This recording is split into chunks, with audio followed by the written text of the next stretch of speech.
Febrero, I'm going off the rails on a crazy train. Me salgo de las vías en este tren de locura. Febrero, loco, y marzo, otro poco, dice la frase popular relacionada al clima, pero relacionado a lo que estamos viviendo en este febrero 2025, nos estamos saliendo de las vías, o al menos yo, en este tren de locura que estamos viviendo. Un tren de locura que se puede reflejar en este febrero desde en cuántos aviones se cayeron o accidentes aéreos de forma estrepitosa que nos está dando un miedo a volar, hasta estas convenciones conservadoras de Estados Unidos, donde vemos a personajes que van desde Elon Musk o a Eduardo Verástegui haciendo el saludo nazi con todas las defensas de que si es o no es el mismo,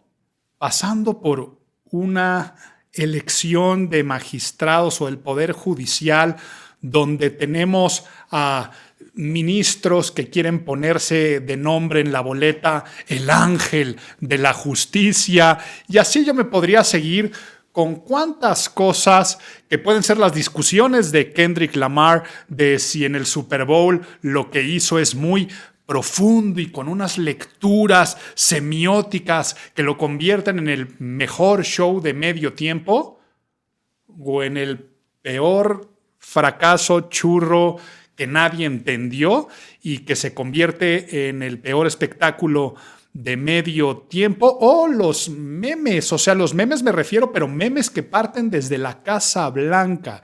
14 de febrero y la Casa Blanca publica: las rosas son rojas, las violetas son azules, el famoso poema, pero rematándolo con: ven de manera ilegal a nuestro país y serás deportado. Por supuesto, en inglés hace un juego de palabras, o POV, Point of View, está siendo deportado. Y aparecen nada más unos piecitos con cadenas en un avión, pero lo suben como meme POV. O Elon Musk con la motosierra de Milei y Milei detrás de él así festejando, pero Milei sacando una criptomoneda y mucha gente apostándole y haciendo que pierdan muchas cosas. Y así, ¿cuánto sucedió en este breve febrero? Que por eso decidí empezar con esta canción de Ozzy Osbourne, Crazy Train. Y dentro de este tren de locura en el que vamos subidos, vamos a explicar unos conceptos que son bien importantes, porque yo estuve reflexionando mucho este mes acerca del cognitivismo y de la pregnancia, para explicar muchas cosas, Lo utilicé para hablar desde Paquita, la del barrio, y Tongolele, que fallecieron este mes, como por supuesto para hablar acerca de ese saludo, si es que era nazi o no era nazi, si le importa o no le importa a la gente, si era o no era. Y yo muchas veces estuve apelando o argumentando en estas ciencias, ¿no? O en estos conceptos psicológicos que son el cognitivismo y el concepto de la pregnancia. Pero antes de irnos a ponernos nerds, te tengo unas excelentes noticias, muy buenas noticias para todos los que son fans de Imago, el podcast de imagen pública, porque ahora quiero que este espacio que siempre ha sido tuyo lo sea aún más con la interacción, que deje de ser un soliloquio y que empiece a convertirse en un diálogo. Tú que me estás escuchando, tú que me estás viendo, que pueda convertirse en un consultorio. Y es por eso que la sección de Nadie te preguntó, es más, pónganme la cortinilla y la musiquita. Nadie te preguntó, nadie te preguntó, nadie te preguntó, nadie te preguntó, nadie te preguntó. Perfecto. Ahora todo Imago es paradójicamente Nadie te preguntó, y me refiero a: vamos a utilizar este sarcasmo del Nadie te preguntó para que me preguntes muchísimo, lo que quieras. Si tienes algún caso en particular que necesite consulta, pero si te interesa algún tema del que quieres que hablemos, también si quieres contar alguna anécdota, algo aquí relacionado, si quieres que analice un caso particular de lo que está pasando en el mes y que tú digas esto puede ser digno del análisis de alguna sección, pues ahora es parte tuya también. ¿Y cómo le vamos a hacer? vamos a hacerlo a través de correo electrónico. Por lo tanto, quiero leerte en imago@imagenpublica.mx. Te lo repito, extremadamente sencillo. imago@imagenpublica.mx. Termina con mx y no .com. Y ahí en imago@imagenpublica.mx me vas a mandar todas estas consultas, peticiones, sugerencias, incluso pilones que no me puedo perder. Vamos a tener esa conversación y por favor me dejas tu nombre, de dónde eres y mayor contexto porque me encantará leerte. ¿Y por qué? Por correo electrónico. Me preguntaron en las redes sociales porque solté ahí en una historia de Instagram que íbamos a tener esta dinámica y me decían, ay Álvaro, está muy anticuado eso de hacerlo por mail, ¿por qué no lo hacemos por las redes sociales? Y es porque lo quiero utilizar por la vía profesional. Quiero que esto sea profesional y me refiero a que se tome en serio el rol de participar en Imago. Y es que cuando yo lo abro por redes sociales, cuando yo hago dinámicas en Instagram, por ejemplo, de hazme una pregunta, claro que llegan preguntas interesantes, pero también de repente me llega cada cosa. O sea, la gente pone cosas de ¿por qué eres tan imbécil? Ya sabes, cuando les preguntas, dices hazme una pregunta. ¿Por qué? Porque es muy fácil. Tienes el teléfono en la mano y así te hace fácil hacer un chiste, insultar, poner lo que quieras y se pierde información valiosa en mucha que tal vez no lo es tanto. Cuando alguien tiene la disciplina de sentarse o abrir su teléfono, abrir su cuenta de mail, ponerle un asunto o subject, redactarlo, poner su nombre y no hablar desde el anonimato, se va a tomar en serio este nuevo consultorio de Imago o nadie te preguntó. Por eso es por el mail y ya estoy viendo cuántos correos voy a recibir diciendo eres un imbécil. Pues bueno, ya si te tomaste el tiempo de hacerlo por correo electrónico, también podrás aparecer aquí en Imago porque me va a encantar mencionar tu nombre, tu contexto, tu pregunta, a menos que me pidas el anonimato. Pero ahora sí, como hablé de cognitivismo y hablé de pregnancia, vamos a ponernos nerds. Get those nerds! Nerd! Nerd! Empiezo por el cognitivismo. ¿Qué es el cognitivismo? Es una corriente del pensamiento psicológico o estudios de psicología y neurociencias que se encarga de los procesos mentales. Imagen es percepción, por eso es tan importante el cognitivismo en la percepción. ¿Por qué? Porque habla de cómo el ser humano aprende en el sentido de cómo percibe, luego lo aprende de aprehensión. Luego utiliza su memoria, lo interrelaciona con experiencias pasadas, saca conclusiones que los traducen en experiencias o vivencias, convirtiéndolo en una imagen en su carácter de mental y luego ya quedándose como un aprendizaje, ya sea en la memoria a corto plazo o a largo plazo, que hace que los seres humanos nos comportemos de ciertas formas. Te lo pongo en resumen. El cognitivismo estudia cómo las experiencias pasadas afectan en nuestras decisiones presentes. Por lo tanto, si yo te pido que en este momento cierres los ojos, es más, hazlo. Si vas manejando, por supuesto, no lo hagas, te orillas, pero no hace falta que cierres los ojos. Si yo te digo, huele a Navidad. O sea, no te estoy diciendo que huelas, sino que tú huelas aromas de Navidad. Trae a tu cerebro, trae a tu memoria aromas de Navidad. Escucha sonidos de la Navidad. Visualiza colores de la Navidad. En el espacio donde estés, voltea y decóralo de forma navideña. Pues no tengo que ser un brujo o un mentalista para poder decir que trajiste a tu cabeza aromas de pino, de arbolito de Navidad, de jengibres, canelas y cosas especiadas. Te puedo apostar que con la música escuchaste cascabeles, escuchaste villancicos, las canciones más tradicionales. Cuando te pedí que visualizaras colores, probablemente trajiste el rojo, el blanco, el verde. Y el espacio en el que estás lo decoraste con Santa Clauses, arbolitos y ve tú a saber cuántas guirnaldas y cosas llenas de muñecos de nieve habrán aparecido en el espacio mental, porque nada de eso existe en este momento. Ni lo oliste, ni percibiste esos colores, ni viste las decoraciones, ni escuchaste la música. Es el cognitivismo actuando a tu favor. Y si te das cuenta, se antepone al conductivismo. El conductivismo es el de Pavlov del estímulo-respuesta, en el cual se le daba a comer al perrito y que cada vez que comía tocaba una campana, existía un anclaje y después cuando escuchaba la campana, el perro y las personas también lo hacemos, salivamos. Mientras el conductivismo va con la parte más instintiva de nuestra especie, el cognitivismo con la parte más racional. Pero hay un punto donde se juntan.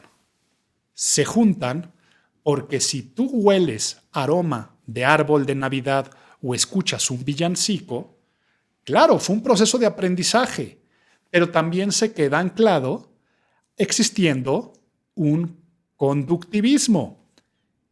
Y es que todos trajimos tal vez los mismos aromas y colores, pero no las mismas emociones asociadas a la Navidad. Si bien aplastantemente la mayoría de la gente, estoy hablando sobre todo de México, con sus tradiciones, porque no puedo generalizar, podríamos pensar que asocian su mente cognitivista a experiencias positivas, de infancia feliz, de regalos, de familia, de comilonas, de reuniones de amigos, también existen muchas personas que tal vez les traiga anclajes a infelicidad, a tristeza, a soledad, a momentos desagradables. Y ese cada cabeza es un mundo. De acuerdo a tu nación, tu religión, tu cosmovisión y tus experiencias pasadas, se va conformando lo que te puede pasar al día de hoy. Entonces, ¿por qué quería traer el tema a colación? Si tú al día de hoy ves a una persona haciendo un saludo, elevando su brazo con la palma hacia abajo de manera recta y violenta, por supuesto que no voy a hacer el saludo nazi, aunque sea en otro contexto, la gente lo va a asociar al saludo nazi por cognitivismo. Y luego, el anclaje simbólico va a ser desagradable para la aplastante mayoría de las personas, a menos que seas una persona retrógrada de ultraderecha, xenófoba, le gusta el nazismo, que seas un neonazi. Pero si además se lo sumas en un contexto de unas convenciones ultraconservadoras o de ultraderecha, pues entonces se hace mucho más probable que por cognitivismo tu cerebro asocie el proceso de aprendizaje como que eso es un saludo nazi. Entonces, lo vamos entendiendo en ese contexto. Pero igual, yo he viajado constantemente en avión y ya tengo en mi memoria cómo es todo el proceso de viajar en avión. Y tal vez lo menos que se me pasa por la cabeza es que se va a caer yo, Álvaro Gordoa. Pero la última vez que me subí a un avión en este mes, pues claro que traías estas imágenes que últimamente se ha estado viendo. El avión que aterrizó en Washington y le chocó el Black Hawk, el otro ahí en la pista en Canadá que se le parten las alas y que sale la gente. Tantas noticias que hay, pues es lógico que a tu cerebro, por cognitivismo, después venga un conductivismo de miedo, que tu cerebro genere mayor noradrenalina o que genere cortisol, que son estas sustancias del estrés y del miedo. Y así lo podríamos asociar a muchísimas cosas. Y venga el caso de Paquita y venga el caso de Tongolele, porque hablé hasta de Paquita y de Tongolele con cognitivismo, porque me hicieron una entrevista sobre Tongolele y respondí que fue una genio del poder simbólico en su imagen física para crear anclajes de hacerla reconocible. Yo siempre que tengo clientes del sector del entretenimiento, le digo que si algo puede ser imitable, pues va a ser recordado y va a ser más fácil de posicionarse, ¿no? el guante de Michael Jackson, el sombrero, los calcetines y el moonwalk. Es algo que perdura, es algo que recuerdas y que se puede imitar. Una persona puede disfrazarse de Michael Jackson y vas a reconocer de qué está disfrazada. Si Paquita, la del barrio, decía algo así como "me estás oyendo, inútil", pues se convierten en frases que perduran, que aunque la persona muera, la leyenda sigue viva. Y del caso de Tongolele, lo hablaba con su mechón de pelo.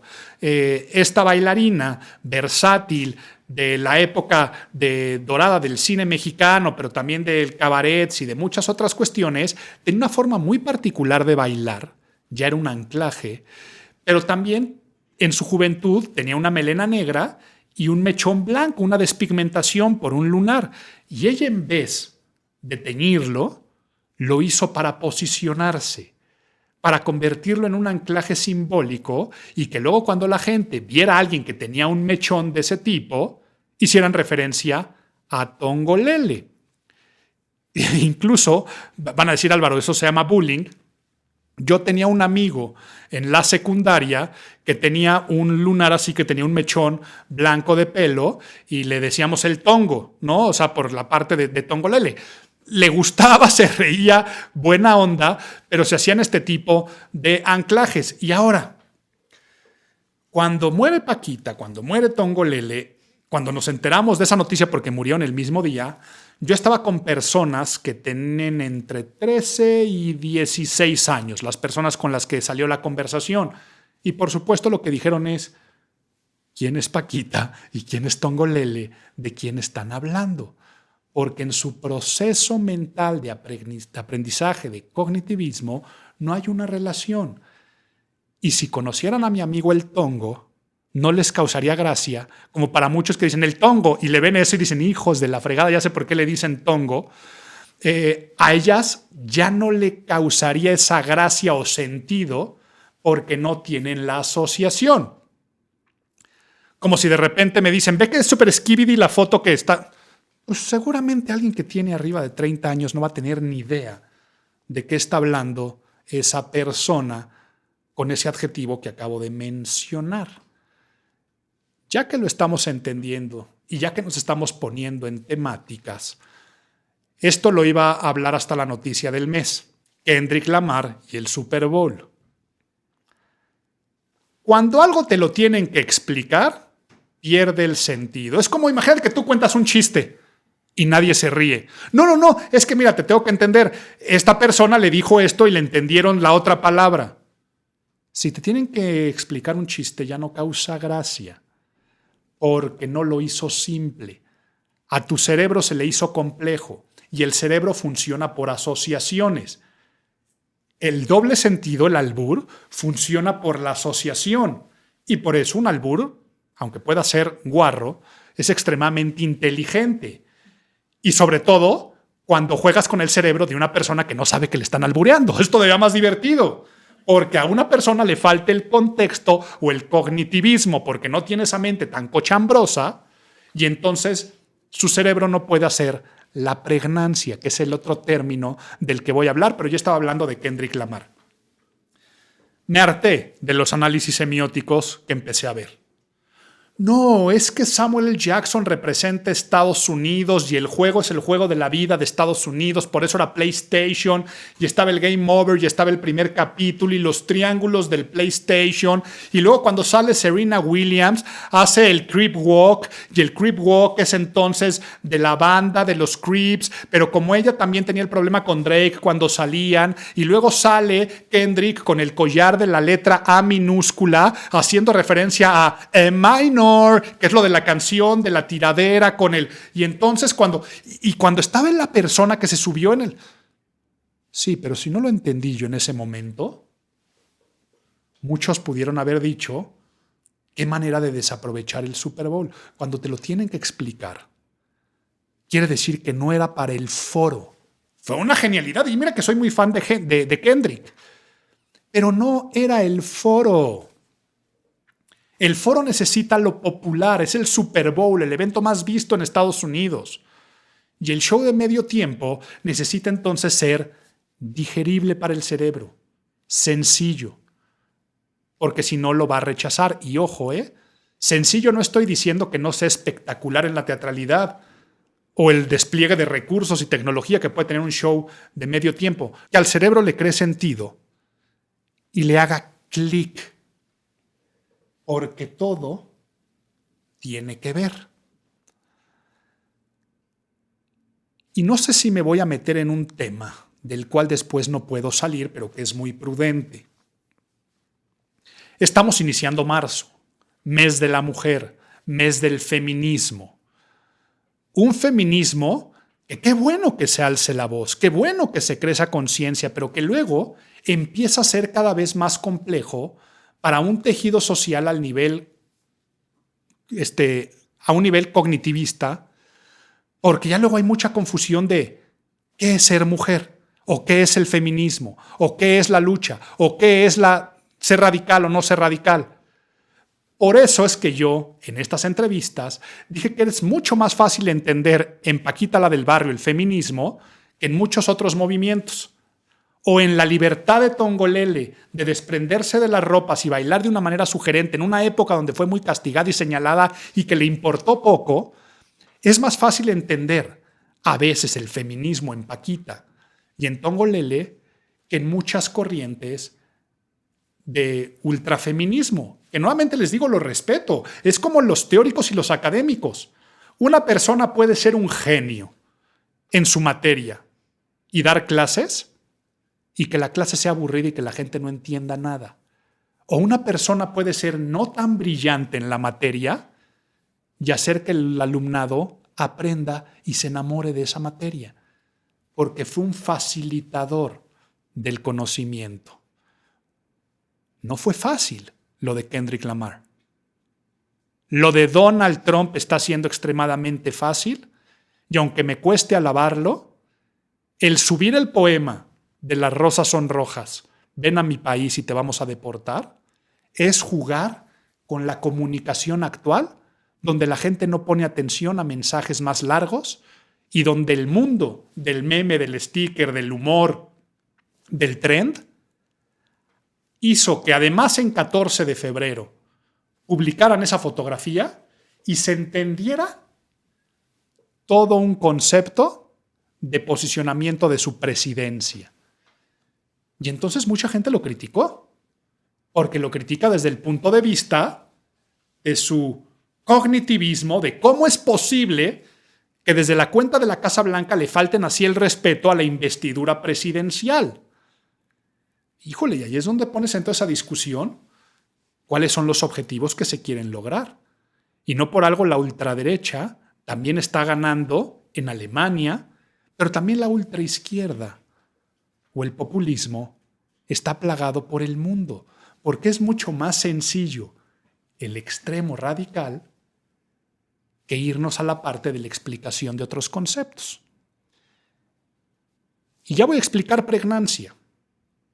Pero antes quiero volver a hablar de este saludo nazi. ¿Qué es lo que hizo Goebbels y se lo propuso a Hitler? Sincretismo. Quiere decir juntar otra corriente y hacerla propia y llevarla ahora a su movimiento. Esa forma de saludar es como saludaban los emperadores romanos. De aquí para abajo está el pueblo, de aquí para arriba estoy Dios. Salve César, era la forma de saludar. Y ellos lo llevaron al Heil Hitler. Y entonces, esto es bien interesante porque resulta que el azúcar de imitación también es dulce. Me refiero a, tú puedes inspirarte en cosas que ya están posicionadas. Ese saludo, por estatuas, por historia, ya estaba posicionado como un símbolo imperial. Igual el águila, que lo retomaron. Por lo tanto, utilizo cosas que ya existen para posicionarme. Y es lógico que ahora en el 8 de marzo vamos a ver el color violeta, porque mucha gente lo que hace es decir, si ya hay una asociación cognitiva y conductual, cognitivismo y conductualismo, en torno a un color, vamos a ligarlo al feminismo, como la bandera del arco iris al movimiento LGBT. pero con tantas cosas que nosotros podemos hacer y llevarlo a nuestro favor. Por lo tanto, en la sección de Nadie te preguntó, tendría que darles muchas recomendaciones de cómo utilizar este proceso, de que si yo quiero hacer un espectáculo de Navidad, pues de qué color van a ser los vestuarios, qué música tiene que sonar, qué olores tengo que producir en la audiencia para que la gente lo entienda. Ya sé, esto es un show navideño, y no lo que pasó con el de Kendrick Lamar, que nadie lo entendió. ¿Pero qué es la pregnancia? Es una ley o la ley madre de la Gestalt. No quiero hacer aquí el cuento demasiado largo, o es más, sí. Aviéntenme la cortinilla de abuelito, cuéntame un cuento. ¿Me cuentas un cuento? Pues bueno, les voy a contar un cuento, pero voy a leer literal la definición de Gestalt, porque aquí les iba a contar de manera muy breve que es esta psicología que tiene que ver con las formas y cómo el cerebro lo interpreta. Y se puede aterrizar a la imagen visual, o sea, la creación de un logotipo, como también a la forma como existen las connotaciones del lenguaje y muchas cosas bien interesantes. La psicología de la Gestalt, también conocida como psicología de la forma o psicología de la configuración, es una corriente de la psicología moderna surgida en Alemania a principios del siglo XX, cuyos exponentes más reconocidos fueron Max Wertheimer, Wolfgang Keller, Kurt Kofka y Kurt Lewin. Bueno, lo que quiero decirles es de dónde viene el término Gestalt, que es forma, configuración o estructura. Y el cuento es que todo lo descubrieron acerca de la invención de la electricidad y el principio secuencia de continuidad. Algo que al día de hoy es para nosotros muy común y muy normal, para ellos fue sorprendente. Y es el foquito que se apaga y después se prende un foquito a un lado, como en una marquesina de espectáculos del teatro, que parece que es una entidad que va recorriendo y va avanzando. Cuando es un foco en secuencia que se prende y otro se apaga, pues eso les captó tanto la atención a estos individuos de que por qué el cerebro pensaba en continuidad cuando eran elementos separados. Y dijeron una frase que resume la Gestalt, diciendo que el todo es más que la suma de sus partes. Entonces, este efecto, el movimiento phi, que es el del movimiento de continuidad o lo que es un movimiento aparente, parece ser un movimiento, pero no lo es.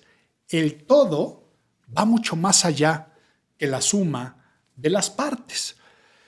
Siendo entonces la psicología Gestalt muy interesante para el estudio. A ver, los que lo están viendo en YouTube, les voy a poner aquí el logotipo del Colegio de Imagen Pública. El logotipo del Colegio de Imagen Pública trae la gran mayoría de las leyes secundarias de la Gestalt impresas. Está la ley de la proximidad, está la ley de la continuidad, está la ley del cierre, del contraste, de la jerarquización, del movimiento común. Y es que si tú te das cuenta de este logotipo o que lo estás escuchando, googlea, Colegio de Imagen Pública, logo del Colegio de Imagen Pública, te vas a dar cuenta que en realidad el logotipo del Colegio de Imagen Pública son 9 elementos totalmente aislados. O sea, son partes diferentes. Son 9 elementos que aparentan ser 5. Totalmente separados en algo que nuestro cerebro lo traduce en figura y fondo. Das por hecho que lo que está a color es figura y que todo lo que está atrás es fondo. Pero no se tocan entre sí. Nuestro cerebro es el que cierra. Ese es el principio, la ley del cierre. Cuando hay 2 colores juntos es la ley de la continuidad. Cuando está el verde y el morado es la ley del contraste. Pero estos contrastes también generan continuidad, pareciendo que 2 piezas, una en vertical y otra más curva, están a un lado. O una como media luna verde que está volando por ahí, por continuidad de línea, pareciera que es parte del mismo conjunto por el simple hecho de estar alineado. Y hay principios que van con la simetría, similitud. ¿Pero por qué les estaba contando todo esto? Porque el cerebro interpreta este logotipo como una sola cosa, por pregnancia.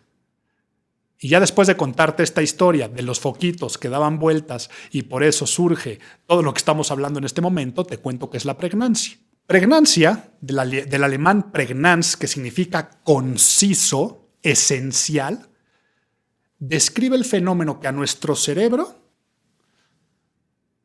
todo lo que se le hace complejo, lo elimina. Por eso en comunicación menos es más. Y cuando el cerebro no lo entiende, le da un significado aparente o le empieza a dar, de acuerdo a su contexto, un entorno pragmático. Si tú escuchas a dos personas hablando, oye, no es lo que pasa es que el otro día el minotauro me mordió, pues tal vez tú tienes conocimiento que el minotauro es una figura mitológica, este toro humano.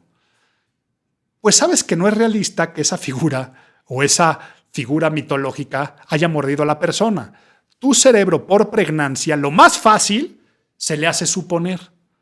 Supongo que es un perro o algún animal o alguna mascota que se llama minotauro. Por lo tanto, esta ley, que es una de las leyes primarias, lo que hace y de lo que nos habla es que el cerebro afirma que tiende a percibir las formas más simples, lo más organizado, de lo que más tiene conocimiento, lo que está arraigado en su memoria, antes. Le da jerarquía. Por eso la realidad es lo que tú eliges creer. Ay, es que me malinterpretaste. Pues por pregnancia yo interpreto así las cosas. Mi cerebro suma A más B o 1 más 2 y termina siendo 3. Entonces, ponerte a discutir con esta ley de la pregnancia es como si tú quisieras escribir un párrafo, pero que cada letra la separaras tanto que por proximidad fuera difícil de leer. Al cerebro se le va a hacer difícil porque atenta contra la ley de la pregnancia. Si tú juntas las letras, lo puedes leer. Pero si además esta tipografía es una tipografía serif, quiere decir con serifas, con adornos, con patines, con esos remates que hay abajo, al cerebro se le hace más fácil de leer. Si es sans serif o sin serifas, pues al cerebro le atenta un poco a la ley de la pregnancia. Aún así lo puede leer. Por eso es que la gestalt es tan importante en la imagen pública, y a la pregnancia o a la pregnancia también se le conoce como la ley de la buena forma, de lo conciso, de lo esencial. Por lo tanto, si mi cerebro ve a Eduardo Verástegui, que es de ultraderecha, que es radical, que es antidivorcio, antimatrimonio igualitario, comunidad LGBT, que es una persona ya de pensamiento radical de ultraderecha, si ve a Eduardo Verástegui en un foro que además es ultraconservador, MAGA, de Make America Great Again, y además levanta la mano y hace un saludo que aparenta ser nazi, la ley de la pregnancia y el principio de simplificación va a reinar, por más que lo salga a justificar. Es mucho mejor decir perdón si se interpretó de esa forma, a tratar de justificar lo que es para el cerebro injustificable. Es mucho más fácil en ley de la pregnancia decir «me estás oyendo, inútil», que muchas otras cosas que se hacen el 8 de marzo. Al cerebro lo entiende mucho más fácil que somos unos inútiles que tenemos que cambiar en un tema de empoderamiento femenino. Entonces, vean cómo lo de Kendrick Lamar atentó contra la pregnancia. Al cerebro no se le hizo fácil sumar 1 más 2 o llevar la secuencia de A, B y C. Nos sacaron una fórmula que nadie entendió o que muy pocos nos tuvieron que explicar, perdiendo la gracia y perdiendo el chiste. Y para mí, con mucho agrado, mucho orgullo y también honor, nadie te preguntó. Nadie te preguntó, nadie te preguntó, nadie te preguntó, nadie te preguntó, nadie te preguntó. Y dije la palabra honor porque me siento honrado ya a recibir las primeras y por lo tanto voy a responder o a mencionar a las primeras 3, es más 4 personas que mandaron un correo, y por supuesto ya después iremos haciendo una selección de acuerdo a las temáticas y siempre trataré de mencionar la gran mayoría de personas que nos escribieron. Y la primera persona que escribió, Alberto, nada más me dice que se llama Alberto. Les recuerdo, pónganme un poco más de contexto de dónde soy. Mira, sí me lo dijo ya en el mail, hay que leer. Soy Alberto, tengo 29 años de la Ciudad de México. Me gustaría tu asesoría respecto a cortes de cabello, ya que tengo entradas y poco cabello en la parte superior. Entonces, algo que me ayuda a sentirme más seguro. Gracias por tu valiosa ayuda. Parece que nos leímos la mente de los temas que estamos hablando aquí. No existe un solo estudio de cognitivismo que asocie falta de pelo con atributos negativos. No existe un solo estudio. Quiere decir que una persona que no tiene pelo, que se asocie con poco éxito, poca capacidad de trabajo, poca capacidad laboral, poco éxito con las mujeres o con los hombres, no existe un solo estudio. Pero sí existen muchos de lo que comunica los diferentes peinados o cortes de pelo. Y en esos estudios, sí hay algunos de cuando la gente no acepta con una cuestión de dignidad la caída del pelo, ahí sí se empieza a ver como falsos, como que algo ocultan, como ridículos. Y eso es la gente que se deja más largo uno, así como de queso Oaxaca, se toma prestado y se ve que se está tratando de tapar u ocultar. O cuando los peluquines eran falsos. ¿Y por qué digo cuando los peluquines eran falsos? Porque al día de hoy son una maravilla, ya son prótesis, se consideran prótesis de pelo. Entonces, una prótesis de pelo bien hecha y, por supuesto, lo que es un trasplante, lo que mucho tiempo fueron injertos, ahora ya son trasplantes, pues eso ayuda. ¿Pero a quién ayuda, mi querido Alberto? A ti, a tu autoestima. Y lo recalco porque me dices cómo le hago para sentirme más seguro. Y claro, que la imagen física, si bien nos dice que si estamos bien por fuera, la cultura popular, estamos bien por dentro, estaremos bien por fuera, en mi libro El Método Porte también compruebo de que de acuerdo a cómo estamos por fuera nos sentimos por dentro. Y sí, a los que se nos empieza a caer el pelo, se nos cae el pelo, empezamos a sentir temas de autoestima que nos afectan porque no nos gustamos tanto a nosotros mismos. Y es por eso que recurrimos, como en mi caso, a este tipo de trasplantes, o hay personas que recurren a otras implementaciones. Si no vas a hacer eso para recuperar tu seguridad, el corte de pelo que más favorece mientras se va cayendo es cuando lo dejan más corto. Lo único es que semióticamente una cabeza rapada, porque aquí me dices, creo que no lo leí, un corte que no sea necesariamente raparme. La cabeza rapada, por cognitivismo, se asocia con peligro, se asocia con rudeza, se asocia con problemas psicológicos. Oye, Álvaro, ¿por qué lo dices tan fuerte? Sí, porque en cárceles, hospitales psiquiátricos, en lugares de confinamiento, para evitar los piojos y que se agarraran el pelo y pleitos, los rapaban. Por eso, una cabeza rapada siempre comunica esta especie como de desquicio, locura, fuerza, rudeza. Por eso a muchos villanos o personajes de acción te los ponen de esa forma. O la rudeza que te comunica un Pitbull, un Vin Diesel, un Bruce Willis.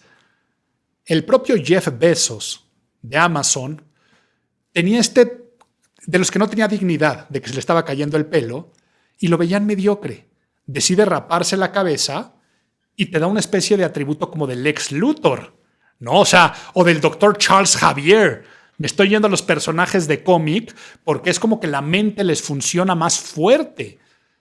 Pero sí comunica fuerza, comunica rudeza. Entonces, si no lo quieres comunicar, pues entonces lo que tendrás que tener es un corte, ya sea al 1, al 2, pero trata de jugar con los niveles y los contrastes. Y ahora vuelvo a hablar de otra ley de la Gestalt, la ley del contraste. Dices que te está faltando pelo en la parte superior. Si tú lo que haces es raparte o dejarte al 0.5 o al 1 los laterales, va a aparecer, y arriba te lo dejas al 1.5 o 2, por contraste, parece que tienes más pelo arriba porque se convierte en punto focal, en vez de dejártelo todo rapado al 1 o al 2, parejito. ¿Ya lo vamos entendiendo? Pues bueno, me encantó que haya sido así la primera pregunta de convertir en consultorio. Nadie te preguntó, porque se relacionó perfecto con la Gestalt y con el cognitivismo. Gabriela González, soy directora en Ciudad de México. ¿Qué opinas de actitudes chantajistas de los colegas, las cuales obstruyen la productividad del equipo y quitan tiempo a un líder que debería justamente hacer eso, liderar un equipo hacia la eficiencia? Pues, ¿qué opino, Bettina Kaiser? Que para que pueda existir un chantaje tiene que haber forzosamente una persona que se deje chantajear, ¿ok? Entonces, si tú eres la líder, tienes que desactivar el chantaje. ¿Y cómo lo vas a hacer?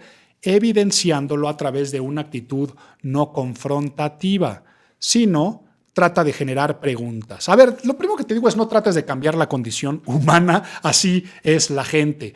Pero esto pasa exactamente igual en una relación de pareja o hasta de hijos. Un chantaje podría ser como: ay, papá, pero es que qué poca, porque a mi hermana sí la dejabas hacer ese tipo de cosas a ciertas edades y a mí no. ¿Sabes qué? Ya no te voy a hablar. ¿Cómo podrías tú bajarle ese chantaje? A través de una pregunta y decirle algo como: mi amor, a ver, ven aquí. Dime a qué te refieres con que a tu hermana sí le daba permiso de hacer esas cosas. Y entonces la otra persona se tiene que expresar hasta darse cuenta que no es cierto. A ver, dime un caso particular de cuando le di a tu hermana permiso así. Y entonces solitas las personas se dan cuenta que cayeron en un chantaje. O después preguntarle: oye, mi amor, me duele mucho lo que dijiste. ¿Qué crees que vamos a ganar si me dejas de hablar? ¿O qué crees que vas a ganar si me dejas de hablar? Pues que ahora me dejes salir menos. Y solito le caen el 20 a las personas. Entonces, ante las actitudes chantajistas de tus colaboradores, trata de desactivarlos con preguntas y solitos se van a dar cuenta que están cayendo en chantaje. Y continuamos. Jesús Alberto Trejo. Estimado Álvaro, soy estudiante de maestría en educación y actualmente curso una maestría de epistemología, lo que me ha llevado a reflexionar sobre cómo se genera y valida el conocimiento en la actualidad. Como seguidor de Imago, me entusiasma la oportunidad de poder participar en el podcast. Y mira, ya estás entonces, Jesús, qué bueno que te entusiasmaba. Y ahí viene tu pregunta. Vivimos en una era donde los influencers tienen un impacto significativo en la opinión pública, muchas veces superando a los medios tradicionales en alcance e influencia. No muchas veces, ya lo superan. El nuevo liderazgo de opinión es el de los creadores de contenidos o llamados influencers en diferentes áreas. Y si no me creen, el líder de opinión número 1 en el mundo al día de hoy se llama Joe Rogan, ¿ok? Y es el que más métricas tiene. Es de Estados Unidos, tal vez su influencia no llega a todo el mundo, pero por métricas es el influencer más importante dando su opinión, porque MrBeast no opina, nada más entretiene. Pero cuando sí se trata de opinar, se llama Joe Rogan. Si tú ves su preparación, si tú ves a lo que se dedicó, cómo empezó, si tú ves sus opiniones, que a veces llegan a ser muy radicales, tendenciosas, son tan fuertes que para la elección pasada entre Biden y Trump se sentó con Joe Rogan y fue un motivo para que subiera más en popularidad. Pero también Trump se sentó con Theo Von. Theo, que es un comediante muy sarcástico. Y haberlo hecho fue más fuerte que una entrevista en CNN o Fox. Porque además Fox, claramente republicano, y CNN, demócrata. Entonces tenía mucho más peso.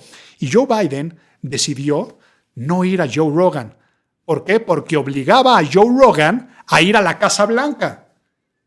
Y ve la gran fuerza de estos nuevos líderes de opinión que dijo: estás loco. Si quieres venir a mi podcast, es en este día, en este lugar, en este horario. Y no lo aceptó Joe Biden y fue perjudicial para su campaña. Pero bueno, hice aquí un paréntesis porque me dices, a veces superando a los medios tradicionales. No, ya en muchos casos se supera. Sus mensajes son directos, cercanos, mencionas en tu correo, altamente consumidos, especialmente por las nuevas generaciones. Híjole, Jesús, sí, porque las nuevas generaciones ya crecieron con la cultura digital a un clic, ¿no? Ya son nativos digitales. Pero te lo puedo apostar que tú, Jesús, como yo también, nos estamos enterando de más noticias y liderazgo de opinión por las personas que seguimos en redes. Lo único es que seguimos a personas tal vez de otro perfil u otro rango, pero incluso hasta por las conversaciones que tenemos con nuestras amistades y núcleos cercanos por WhatsApp. Y ahí también hay una microinfluencia. Te lo puedo apostar que tú estás en algún chat donde hay alguna persona que se opina de música, de fútbol, tiene mayor ethos o está empoderado, y le vas a creer más que si lo dice un medio de comunicación. En nuestra propia familia, entonces, tenemos microinfluencers en nuestros teléfonos. Y terminas diciendo, ¿cuál es tu inquietud? ¿Cómo afecta este fenómeno a la construcción de conocimiento colectivo? Ya que si antes confiábamos en instituciones académicas y medios periodísticos, hoy una declaración viral puede moldear percepciones en un proceso riguroso de verificación. Desde mi experiencia, ¿cómo creo que este cambio afecte la confianza en la información y en quienes consideramos autoridades al saber? Muchísimo. Los medios de comunicación ya vivieron un tiempo de cambio. El rigor periodístico ya no existe o existe muy poco. Al día de hoy informar es presenciar. El periódico de ayer ya no existe. O sea, si tú vas a comprar el periódico impreso, ya trae las noticias de ayer. Y tienes que vivir las noticias de hoy. Yo te pregunto, Jesús, y a toda la gente que nos está viendo o escuchando, ¿cómo te enteraste de la muerte de Paquita, de Tongolele, de Daniel Bisoño? ¿Cómo te enteraste de la enfermedad del Papa? ¿Cómo te enteraste de muchas noticias las que estamos hablando aquí? En el momento que la persona fallece, casi casi. Pum, pum, pum, pum, pum, pum, pum, pum, pum. WhatsApp, redes sociales, Instagram, X. Y entonces este medio de cambio ha hecho que, por supuesto, todo lo que es la posverdad, quiere decir la verdad de alguien más tratada de implantar como si fuera una verdad absoluta, pues está más presente que nunca. Por eso, la verificación de datos cada vez es más importante, porque si otra vez nos remitimos a la pregnancia, al cerebro se le hace mucho más fácil. Pues me lo dijo alguien que tiene muchos seguidores. Es mucho más simple formarme mi opinión a través de la opinión de alguien más que el trabajo académico, porque tú me estás diciendo que eres psicólogo organizacional ahí en Hidalgo y que estás haciendo, imagínense, está estudiando una maestría en epistemología. Entonces, pues muchas fuentes del conocimiento para sacar alguna conclusión que pueda ser sensata y más objetiva. Pero la realidad es que te digo que en nuestras épocas, porque presupongo por la edad o lo que no, si ya no me dices la edad, por el contexto de que tienes ahí un par de maestrías y a lo que te dedicas y hablas de los jóvenes y las nuevas generaciones, supongo que eres o generación X o incluso podría ser baby boomer, tal vez no eres ni generación Z ni millennial, has de ser X. Tampoco nuestros medios eran objetivos. También había tendencias, también había falsas noticias, también había agendas que se empujaban. Por supuesto, hoy más que nunca es importante, pero sí, ya cambió, y es que las redes sociales son un campo fértil donde germina la desinformación. Campo fértil donde germina la desinformación.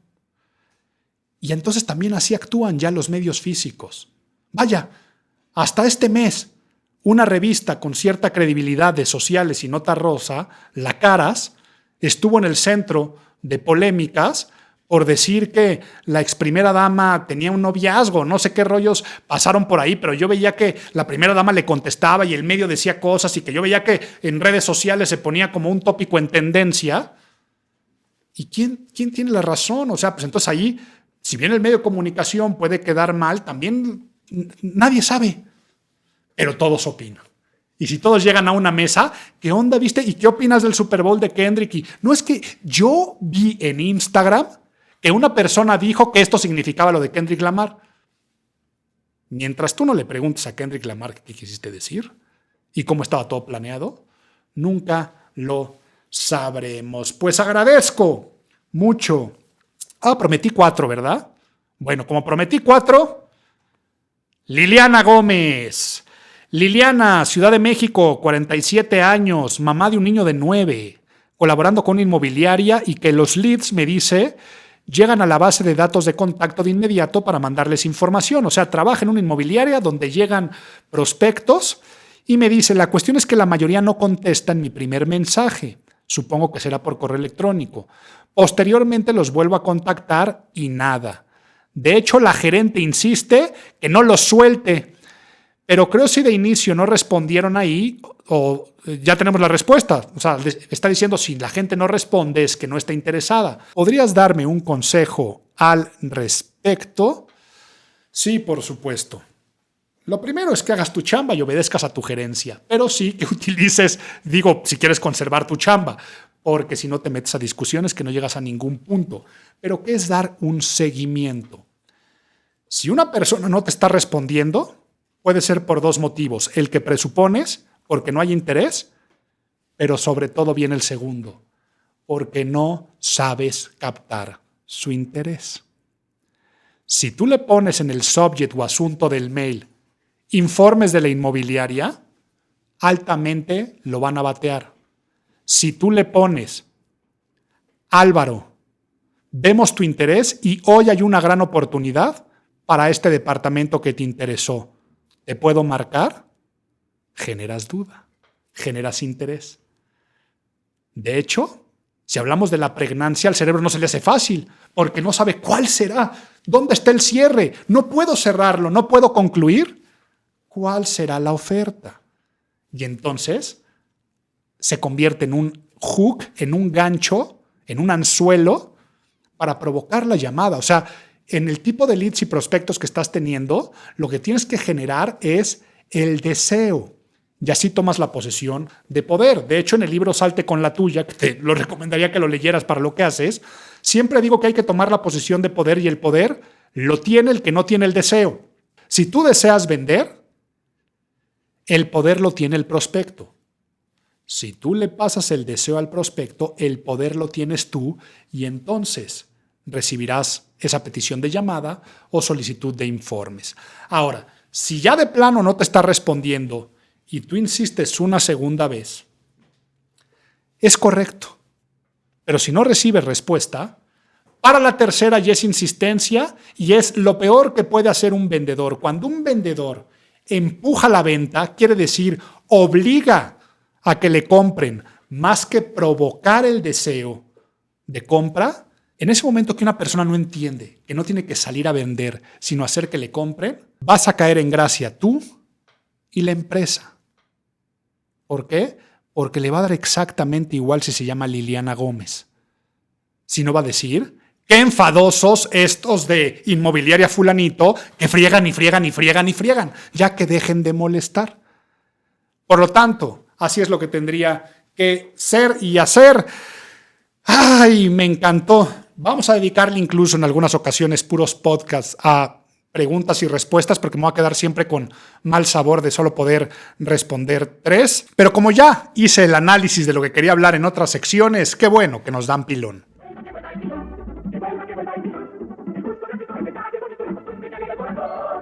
Y el pilón esta vez consiste en decirles que cada vez los productos de educación continua del Colegio de Imagen Pública son más fáciles de estudiar.